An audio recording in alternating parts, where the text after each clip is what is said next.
Welcome to another edition of Drugs, Crime, and Politics, brought to you by the Drug Policy Forum of Texas.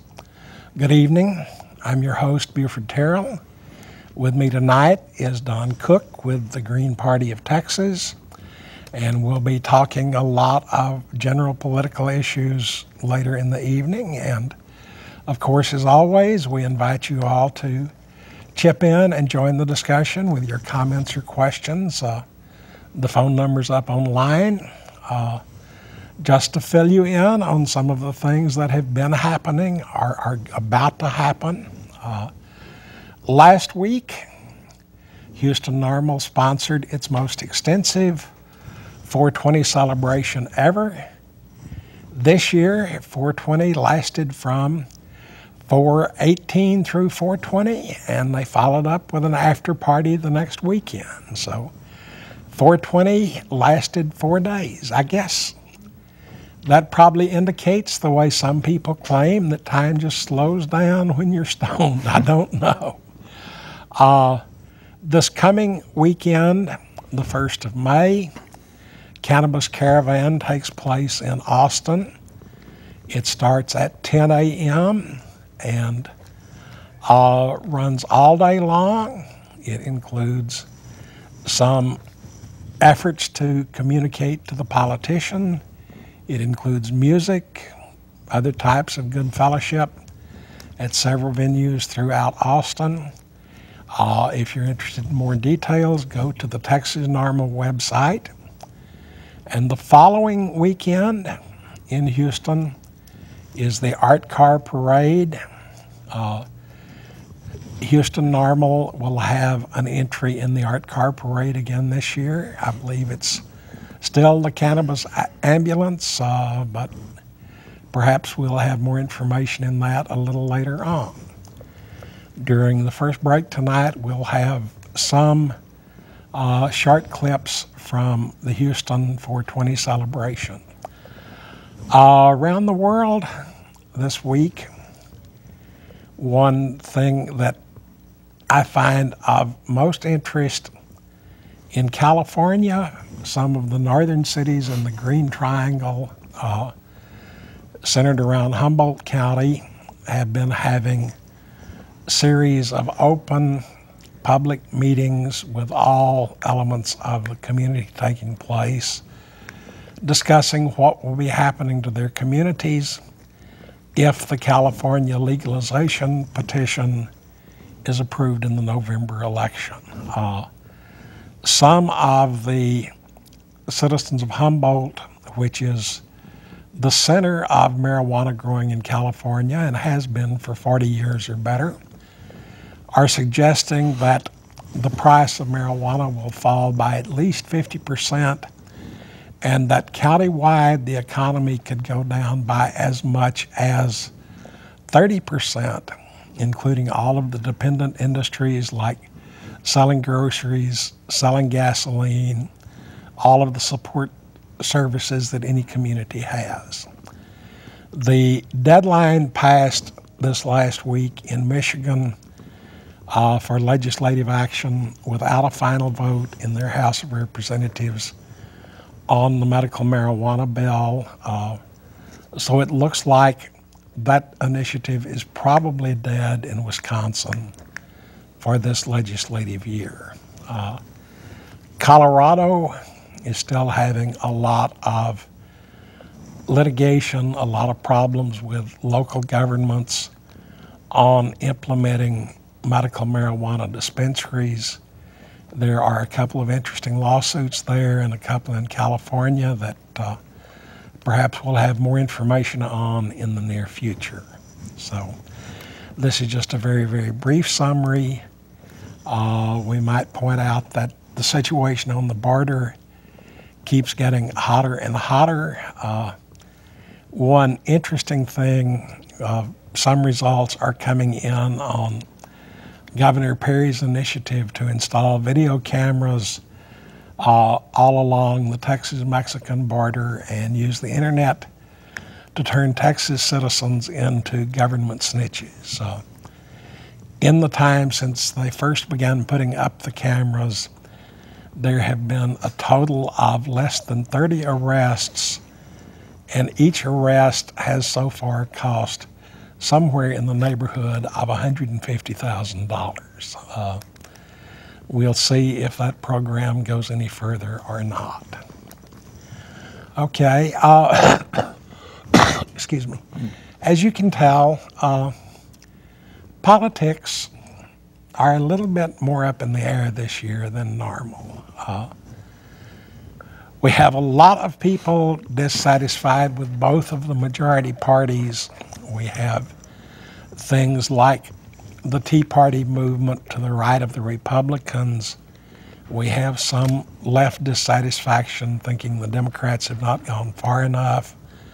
We have people upset once again on both extremes with things like health care reform, the problems with the financial industry and Wall Street.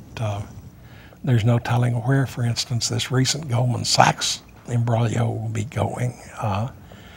I noticed, because it tickled my own warped sense of humor, that for the first time that I can remember, one of the senators in a committee hearing in front of the TV cameras reading Goldman Sachs emails included some rather impolite adjectives, which even the C-SPAN cameras bleeped out on him. But one of the things that I think may be of interest as the political season heats up this year is what's going to happen with independent voters and the minority parties, those organized parties other than the Democrats and Republicans.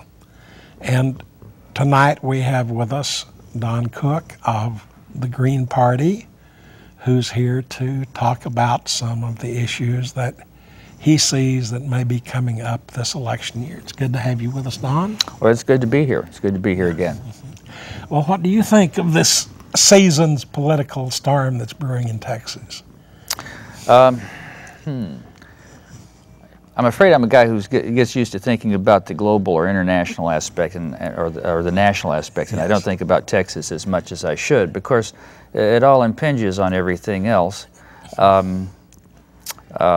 Well, frankly, I don't like to think about Texas too much sometimes, because it seems like my fellow Texans, I think that may be the first time I publicly admitted to being a Texan. I don't know. They just seem that like that H.L. Mencken quote or misquote. They seem to believe that complex problems have simple, easy to understand, wrong answers. Well, you know, one of my bumper sticker slogans for a long time has been that if it fits on a bumper sticker, it ain't an answer. Oh, yep. And I'm afraid that politics has devolved into trading bumper stickers too much. But it's the Texas ballot that you have to be worried about qualifying for, isn't it? Well, that's what the Green Party is most concerned about, once again, at this time. Once again, we're in a ballot access drive. We have to go, I was just going to ask, what does it take to get on the ballot as a party? In Texas, it varies from state to state. And Texas is one of the hardest states to get on.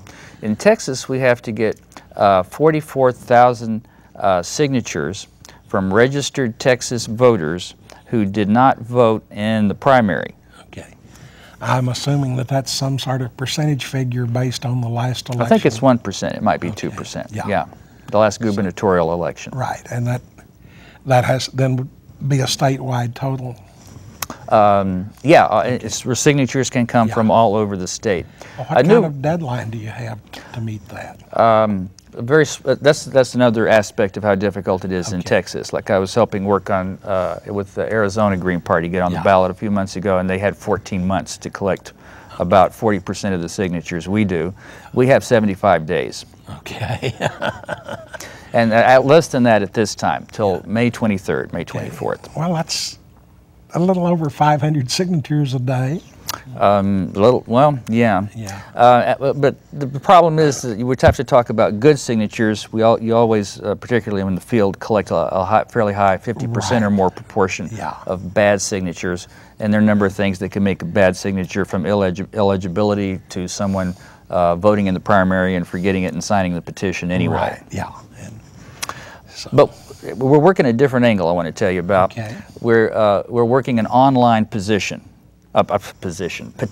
Okay. I can speak English, yes. Okay. An online petition at our website, our statewide website, txgreens.org.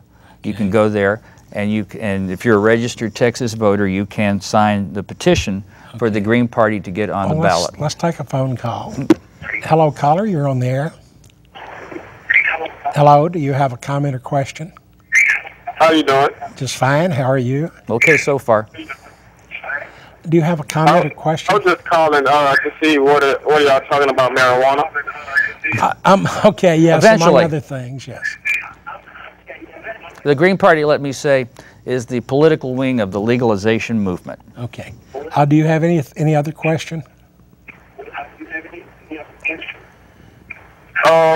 No, that's Okay. it. I was just trying to see if y'all was trying to legalize it or whatever. Okay, thank you. Of course, legalization is an oversimplified concept, perhaps, but Well, I don't know that it is. you may be right. What I'm hearing is people all across the country talking about regulate and tax. But if you think about it, every legal product in the country, from chewing gum to the socks you put on your feet, are regulated and taxed. Well, some more than others. I Some think more than others, yes, but there's a level of regulation that goes along with being something legal on the market. So when you say legalize, I don't think you have to go further and say regulate and tax. That's going to come with it. Well, may I ask you a question? Yes. You don't. Well, what do you think about the regulation, for example, of tobacco and alcohol? Well, my own feeling on it is prohibition laws have never worked. And you see the taxes as prohibitory? They're getting high enough that they encourage black markets and smuggling on both of those. We have another They do caller. happen, certainly. Yeah. Hello, caller. You're on the air. Yeah, I was just trying to find out two questions. One, are y'all for weed? Okay. We listen to the Greens and hear what they have to say. The Drug Policy Forum of Texas takes no position for or against any particular party. And you had another question? What are the chances of Texas legalizing marijuana, medical marijuana? Okay. Okay. You want to pull out your crystal ball first? Oh, well, I'm afraid that's one of those things I can say. I feel confident that it will eventually happen. That it will happen, but exactly when it's going to happen, there are just so many factors impinging. I can't predict. I just really can't see it. When exactly it's going to happen. I do know that polls of Texas voters show that well over 2/3 of the Texas voters are in favor of recognizing medical marijuana. Now, it's still less than 50% in favor of legalizing marijuana in general. The problem that we have in Texas is that the rules of the legislature are so anti-democratic and so restrictive that, for instance, in the entire last legislative session, one single House committee chairman managed to prohibit a medical marijuana bill from even appearing on the committee calendar for discussion. And as long as Speaker-appointed committee chairs in the House of Representatives in Austin have that kind of dictatorial power, voters have very little control over what happens in Austin. If you want to get upset about something, get upset about the procedural rules your legislature follows. And we're going to take a break and then come back and talk more to Don Cook of the Green Party.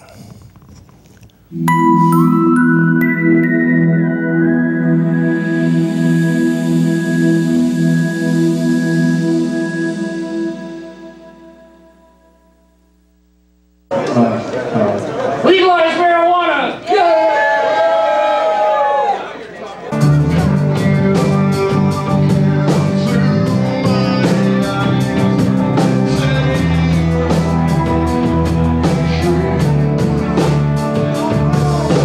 Come out in 420!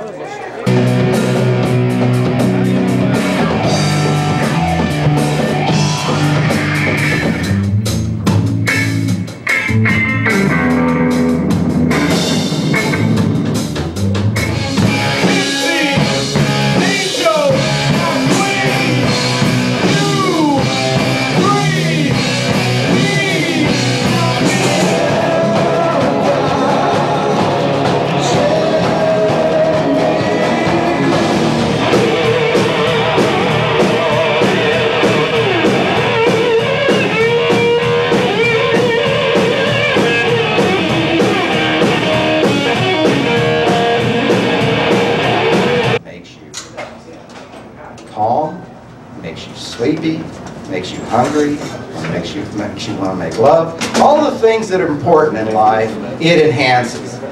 All the things that are essential in life, it enhances. Yet you're going to throw somebody in prison for indulging in that? It's unnatural, it's strange, it's weird.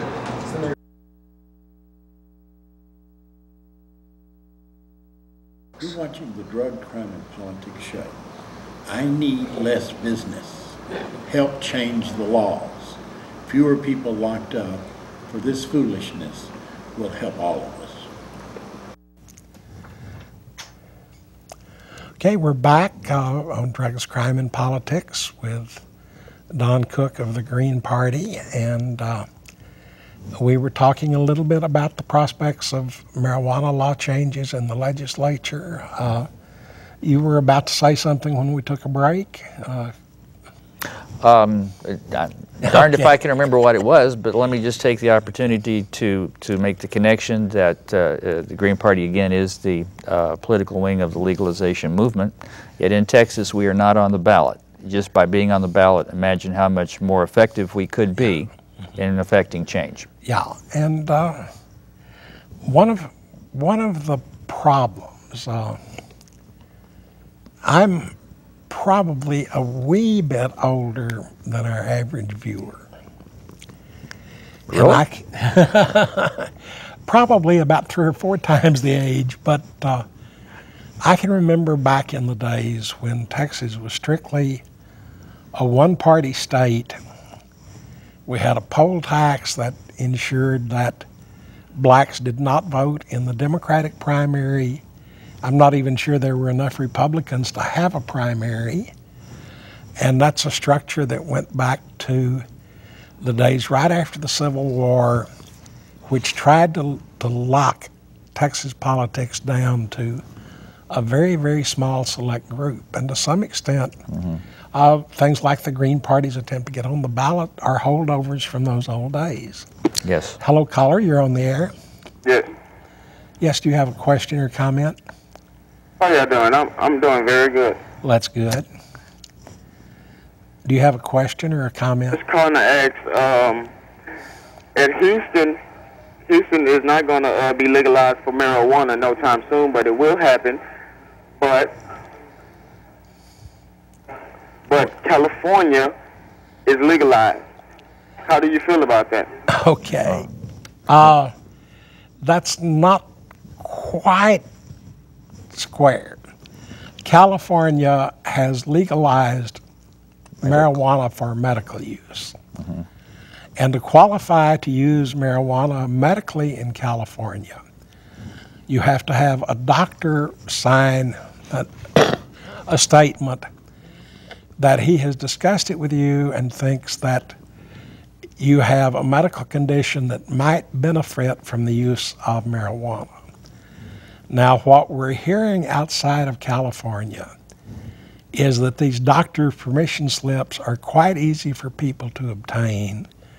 Some of the things I have seen say that in Los Angeles, there are more medical marijuana dispensaries than there are Starbucks. Whoa. Now, California has approved an initiative that will appear on their ballot in November that if the voters vote yes on it, will amend their state constitution to make any possession of marijuana legal within the state. Now, it will still be against the federal law in California. And if the federal government wants to, they can still come in and arrest anyone possessing marijuana, even though the state law allows it. Now, whether or not anything will happen in Texas, I don't know. Texas does not have anything like the California ballot initiative or referendum scheme, so we can't put a law directly to the vote of the citizens. We do know that there will be bills filed in our next legislature, which opens in January of 2011, or at least 3 versions, to legalize marijuana, or to decriminalize marijuana, or to legalize medical marijuana. Now, as we were discussing a little earlier, whether or not any of these can survive the procedural rules in the legislature, even to get to a vote in Austin, there's no way right now to tell.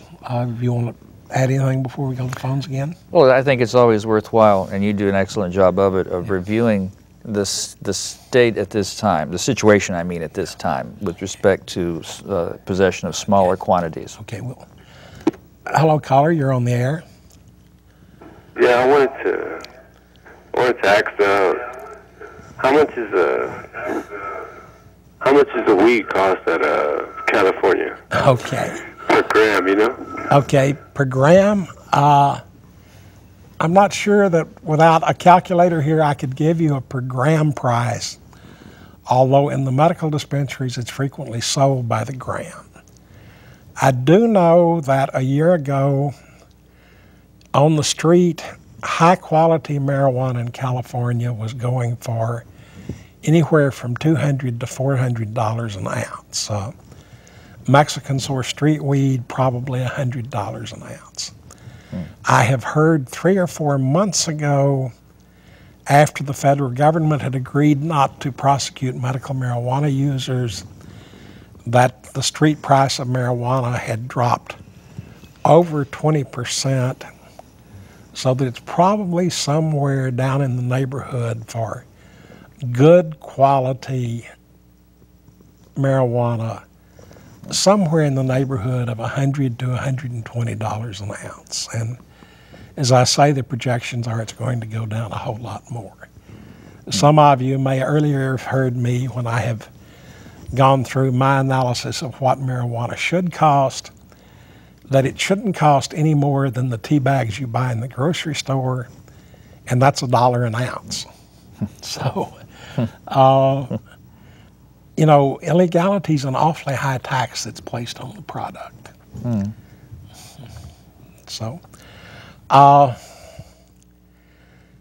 one thing I'd like to go over, and you may have something to say on this, it may be that the most important thing that happens next year in the Texas legislature is redistricting. Redrawing the boundary lines for all of the districts that elect members of the legislature in both houses and elect Texas representatives to the U.S. Congress. We have some ridiculous districts in the state now, and overall they represent Texas as it was 50 to 100 years ago, a predominantly rural state, as opposed to Texas as it is today, which is primarily urban. Have you or your party done any looking at Texas districting? Or? Well, we know that the tradition is that the winner tries to redraw things to ensure that they continue to be the winner. But I think there's something called proportional representation. I'm sure you've heard about that, which would alleviate the situation quite a bit. I don't know how clearly I can explain it, but it would basically, in many instances, it would come down to having multi-seat districts. Yeah. So that people would vote for 5 or 10 or perhaps even 15 people at a time. For example, the whole city council here in Houston could be done with everyone running not on a district but on whatever issues that they can attract from the population, and all 15 at once. My problem there is that it sounds suspiciously like European parliamentarianism, where you might have a Green Party and a Liberal Party and a Christian Democratic Party and a Christian Socialist Party, and you end up with legislative bodies that are so totally fragmented that the governments really don't work well at all. Without getting too technical, let me just say that what it does, I'd like an opportunity sometime, maybe not tonight, to try to explain that. It would be like a course for credit or something. There would be math involved. But the idea is that, well, there are lots of issues around. Legalization is an issue. Someone might choose to run on it. Rail is an issue. Someone might choose to run on it. There might be issues native to specific areas like the Montrose or the Clear Lake. And in a 15-seat district, the idea would be if 1/15 of the population is concerned about that issue as expressed by this candidate, that issue would be at the table and it would be represented by that individual. And I think that that's democracy and that that's a good thing. We have another caller. Hello, caller. You're on the air. How you doing, sir? Just fine. I have one question for you. Okay. Go ahead. In California, how much money do you think that they're making off the marijuana that they're selling over there? Okay. I have heard numbers that range from the barely believable to the totally outrageous. Probably at the very least, the medical marijuana market in California right now is at least $1.5 billion a year. Now that's a small part of the total marijuana market. California is one of, I think it's estimated to be 7 states now in which marijuana is the largest cash crop grown by the agricultural industry in that state. Marijuana nationwide is one of the top 4 cash crops in the country. Now, the other thing I have to caution that with is that if my projections are anywhere near accurate, those numbers will drop by at least 90% if legalization comes in. There's another caller. Hello, caller. You're on the air. Hey, how's it going, guys? I was just watching you guys, and I decided to comment. And a couple of things. This drug war, man, I'm trying to get involved and lecture people about it and tell everyone that I know that this drug war is actually causing this whole chaos in Mexico. Look at all the chaos that's been happening now, and you know, we need to get people out there and lecture them and tell them the truth and how they can get involved to actually change this. Okay, that's a great. Also, about how this drug war, how also it makes money for the government for black ops, for black black projects. You know, that's how they get their money. Okay. I mean, I don't know if I'm getting through, or if you're getting me, or we're on the same page. But I mean, well, I understand you, and I think I can explain part of it. When Russia invaded Afghanistan in the 1980s, we started supporting the Fedayeen, the locals who were fighting the Russians. The main way they paid for their operation against the Russians was by growing opium, which is made into heroin. We allowed and encouraged them to do that. Also, in the 80s, when Congress cut off the government's funding, the Contras trying to revolt against the government in Nicaragua, the CIA supported Contra people who were smuggling cocaine north into the United States and guns back south to Contras. Now, I'm not sure, at least I've seen no solid documentation. Since the Russians left Afghanistan, since the Nicaraguan situation straightened out, I've seen no direct evidence that the U.S. in any way is still complicit in drug operations. I don't think we're supporting the same kinds of anti-government operations that we were in those days. Let me see if I understand something you just said. Okay. I saw a movie, I think last year or so, called Charlie Wilson's War, about a U.S. congressman from Texas, actually, yes, who had a lot of weapons sent to the Mujahideen, or I think that's what they were called, who were fighting the Russians. Yes. A lot of American weapons went in there. And you're saying those weapons were paid for, to a large extent, by... A lot of the weapons we gave to them, mm-hmm. but just feeding themselves, keeping their families alive, buying clothes, mm-hmm. carrying out their operations, moving back and forth, were paid for largely through opium and heroin sales. Now, okay. The one sentence I left out is that since that time, those Mujahideen have changed their name, and now we call them the Taliban. Mm-hmm. This whole clock just keeps running away, so let's take another break, and we'll be back. We know that that our government has been involved in drug dealing in the past. There may be things happening now that we don't know about, right, but we don't have any facts. Yeah. And we'll take another break and see you in a couple of minutes.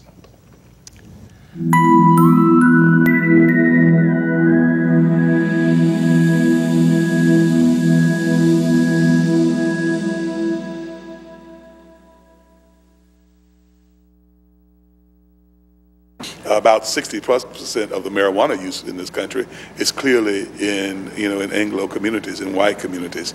But if you look at the rate of arrest, you end up realizing that 10% of the people end up accounting for 35% of the rest. If you look at the prosecution, then we end up representing about 47% of those who get prosecuted. If you look at convictions, we end up being close to 60% of those who get convicted. If you look at those who end up being incarcerated, you end up being about 72%. So you go from being 10% of the population to being 72% of the people who are being incarcerated. I call it that there is a criminal industrial complex that has learned how to mine black gold.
Hi, I'm Ethan Nadelman, the founder and executive director of the Drug Policy Alliance. You're watching Drugs, Crimes, and Politics. Hope you enjoy it. Okay, we're back. I don't want the evening to go by too far. I do know one of the big issues the Green Party concerns itself with is the state of affairs in our energy balance. Oh, yeah. Do you have any quick comments on your positions on energy and sources and uses? It touches on a lot. It touches very much on the economy. We've had a fantastic economy for the last century because we've had cheap energy. Peak oil, the Defense Department now tells us in a recent report was 5 years ago. The actual what you see on the street lags that by a few years, so it'll be like 2 more years before we peak out. Peak oil, you mean that was the peak maximum production producible, and we're on by the the downhill world. side. Yes, yeah. we have all those. We got to rely on that safe offshore drilling now. Yeah. You mean he the said one with that's irony. about to burn into Louisiana? Yeah, yeah. Well, we were saying before the show, it's an example of how energy is going to be more expensive. It's obviously going to take a lot more effort to make oil that comes from that place safer. Yeah, and I think one of the things more and more I'm convinced that it's almost time to bite the bullet and simply wean ourselves off of the oil pump. This could be the new prosperity and declining. And one thing, frankly, that has troubled me and made me mad for a couple of years is those that have looked at it have been saying for some time that a lot of our future is in solar power and wind power. General Motors went broke and we had to bail them out. But when they stopped making cars, they weren't the ones building wind turbines. Expert engineers, and they couldn't build a windmill. The Danes and the Chinese picked up the market. Yeah, we have another caller. Hello, caller, you're on the air. Hello, do you have a comment or question? Yes. My question was for the Green Party. Okay. How do you feel about hemp? I know hemp is it's the tree of life, basically. And I just wanted to see your points and views on hemp and how it could be more energy efficient and how we could actually save the planet and not just say that we're saving the planet and raise money and take money from people from something that could be grown in your backyard.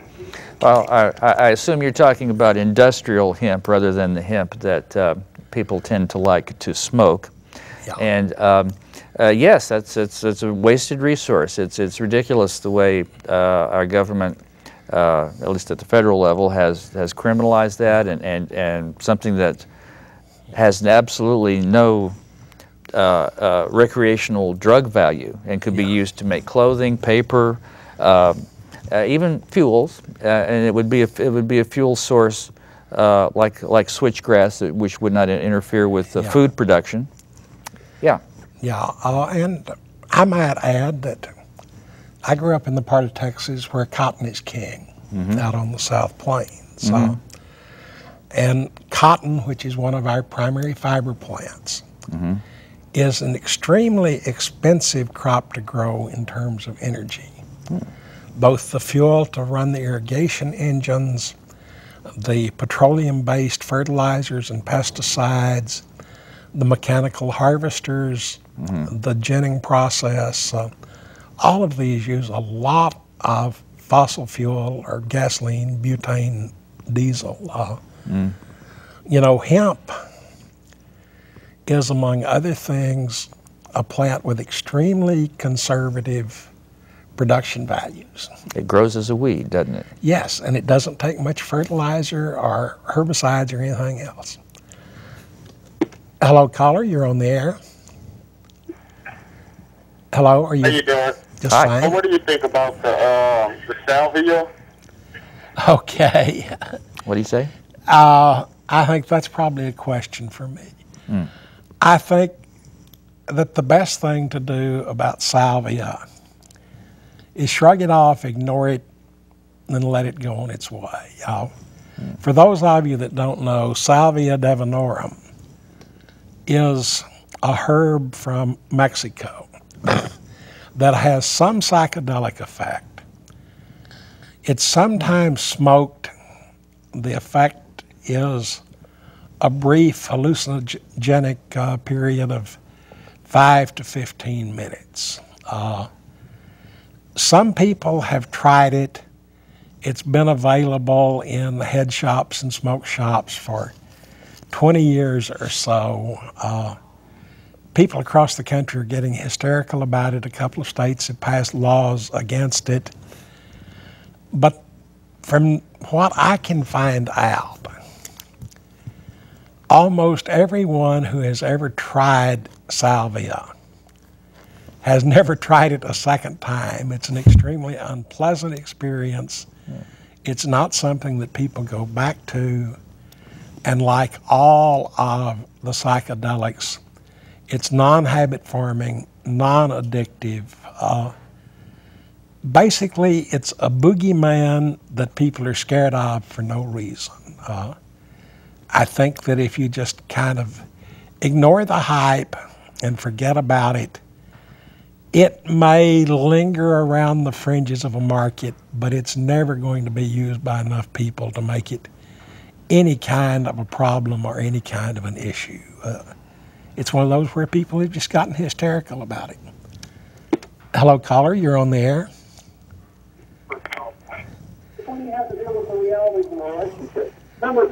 Hello, do you have a question or comment? Hello? Hi. Hi, do you have a question or comment for us? Yeah, this is Dal. I'm sorry, you must have a wrong number. But, you know, the salvia is one of those things that illustrates the problem of dealing with drug laws is, yeah, a few people have used it. There have been a couple of YouTube videos with kids. People have gotten hysterical about it. Legislators around the country wanting to prove that they're tough on drugs have rushed through laws in a couple of states, but it's not really a problem drug. It's, and I would almost say, try it and you're not going to like it. Hello, caller, you're on the air. Oh, yeah. Do you have a question or comment? Yeah, this is Big J. Yes. All right. Yes, have you ever did marijuana before? Have I what? What was that? Have you ever did marijuana before, JD? I didn't. Yeah. Couldn't understand. I'm not sure what he was asking. No. But might have been asking if we used it before, but I couldn't quite make that out as that. And you know, as a general policy, I try to keep my own personal experiences, whether I have any or not.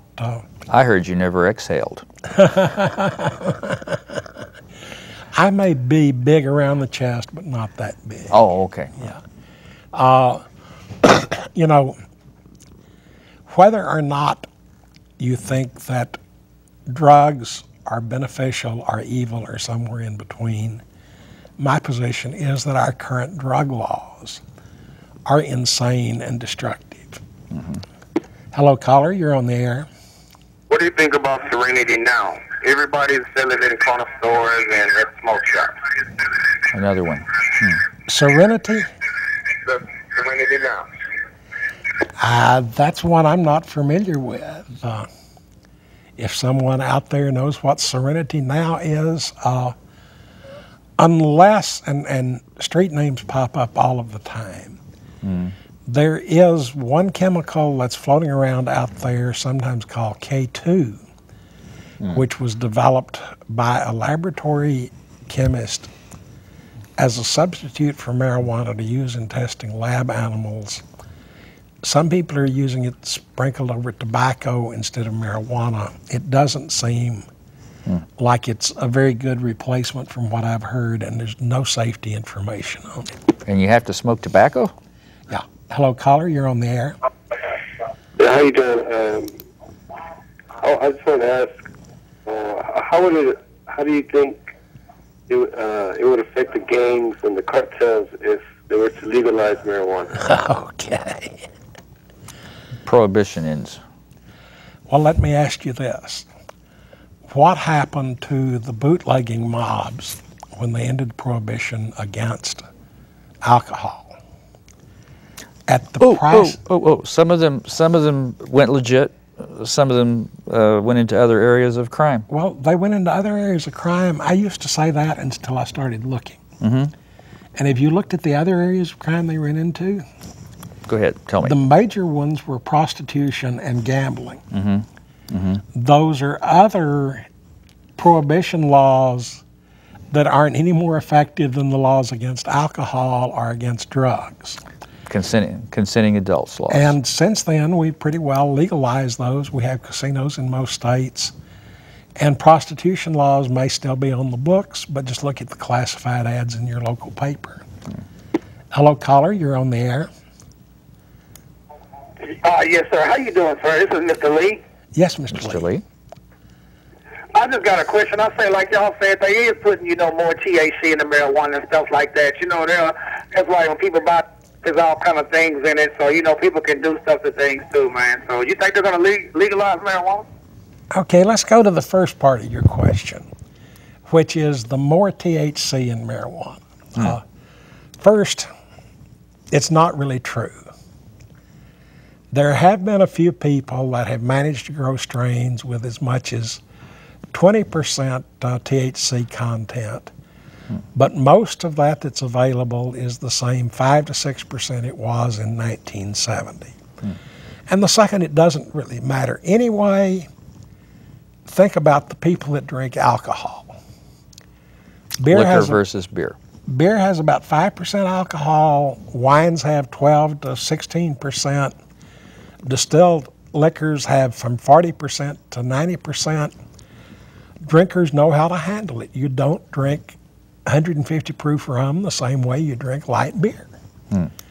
And it's about time for another one of those silly breaks. I like those breaks.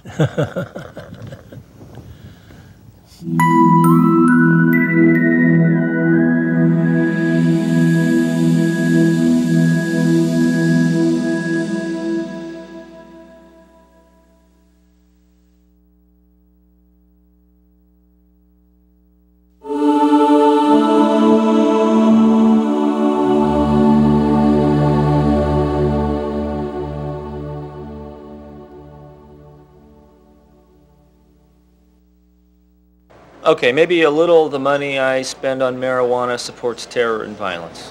Right. And that's because marijuana is illegal. Exactly. When I buy a beer, that doesn't support terror because beer is legal, right? Now you've got it.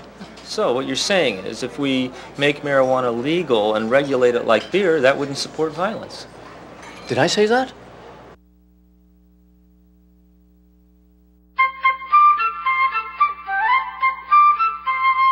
The jury right to say not guilty is an essential safeguard against injustice, which dates back to English common law and the founding of the United States. Jurors in early 19th century America routinely refused to enforce the Alien and Sedition Act, and they rejected the Fugitive Slave Act. Jurors in early 20th century America refused to enforce alcohol prohibition. The injustices of the war on drugs have become obvious to many Americans. In cases where the law, prosecutorial excesses, and the likely sentence seem manifestly unfair, jury nullification ensures the citizen juror a more equal status with those who write the laws. Please visit the Fully Informed Jury Association, FIJA.org. Please keep such decisions private. Nullification is your right, your responsibility, perfectly legal and just.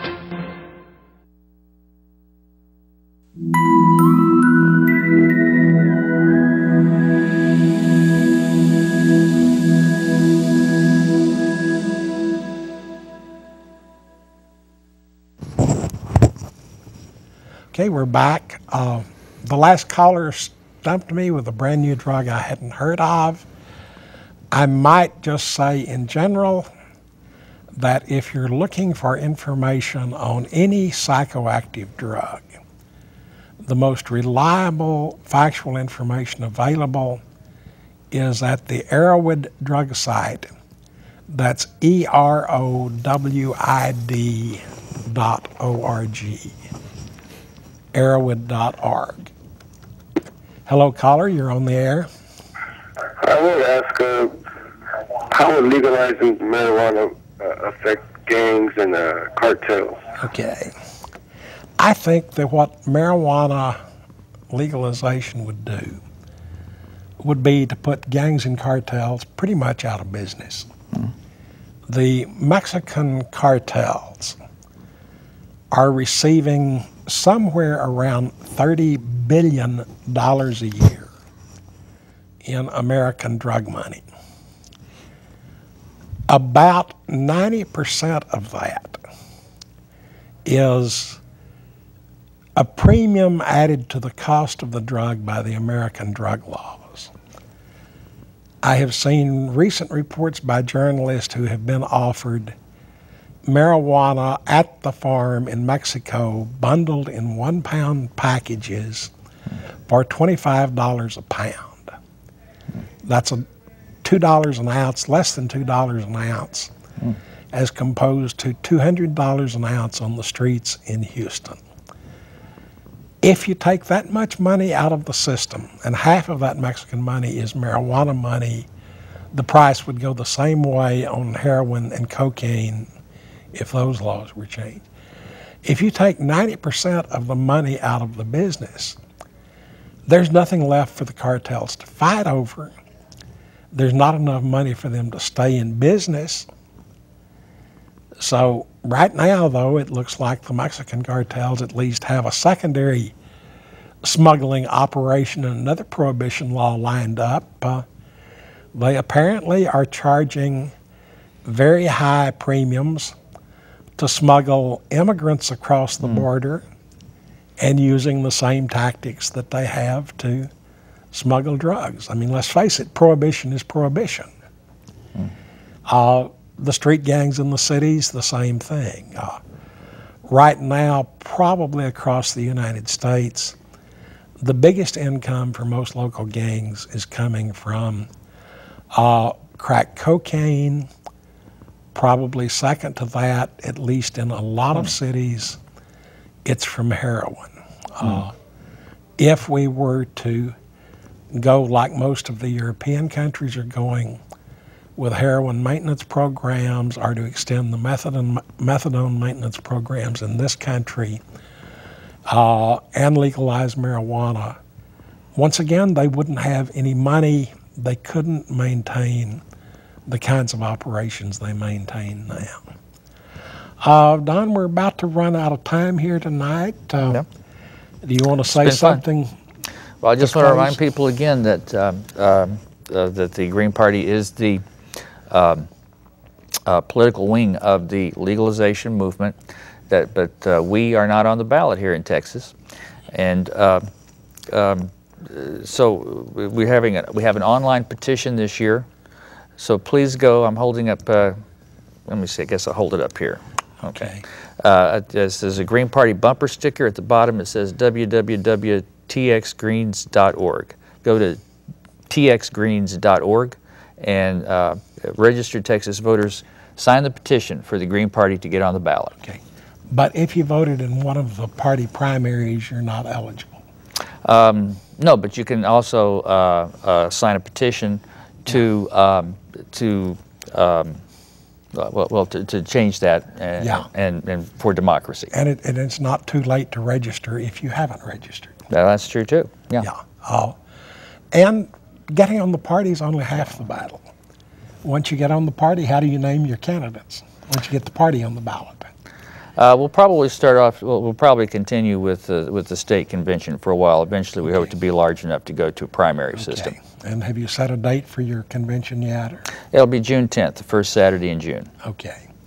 That'll be the second Saturday in June, wouldn't it? Yeah. Where? You know, we haven't worked that out yet. Okay. And it's an awfully big state, so so keep your eyes open for the notice of where the Green Party convention will be on June 10th. If you're interested, look at texasgreens.org for more information. Right. It'll be posted there eventually. And I want to remind you that the Cannabis Caravan in Austin will be this weekend, May the 1st. It will start at 10 o'clock in the morning and go all day long. There will be both political and social events. You know, the time frame for any kind of legislative action is very short. The legislature goes into session on January 1st. The total session is only 140 days.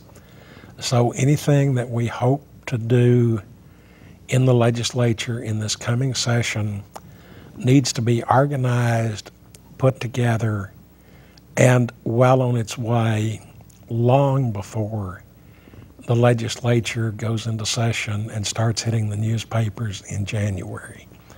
So if you want to do anything, start working for it now. And as I say almost every show, the most important thing you can do is let your elected representatives know how you feel. They are there to represent you, but they can't do it unless they know what you want. So your primary job as a citizen, at least between elections, is to stay in close contact with your elected representatives. Write them, call them, go visit them in their local offices. Tell them how you feel about any of the issues that concern you, not just drug issues. And we have found from talking to members, elected representatives, surprisingly enough, high tech doesn't really work here. The most effective communications to elected representatives are old-fashioned letters written out in longhand on paper and sent through the old-fashioned U.S. mail with a stamp on them. Those are the ones that they pay attention to. Those are the ones that get counted. If you can't do that, by all means, send them an email, telephone them, or go visit them for a face-to-face talk in their local office. If you go to the Texas government website, there's a space where you can type in your zip code, and it will give you the name, office addresses, phone numbers, email addresses for your local representatives. So it's up to you to make sure that government works for you, not the other way around. And I don't care if it's on energy, on finance and banking, on health care, or on marijuana. It's up to you to make sure the government is paying attention to what you, the citizens, and the voters want. It's your government, but it's only your government if you work to make it so. So keep those cards and letters rolling out to your representatives. Keep in touch with the people that you have elected. And even if you voted for the other guy, this is the one you elected, and he's got the responsibility of representing you too. And we will be back in 2 weeks to find out more about what's happening in the worlds of drugs, crime, and politics. So as the clock runs down, thank you for your attention. Thank you for your phone calls. If you're watching on YouTube or on streaming video, you can call us, get to us through the email address on the screen, and I'll answer you. And for now, thank you and good night.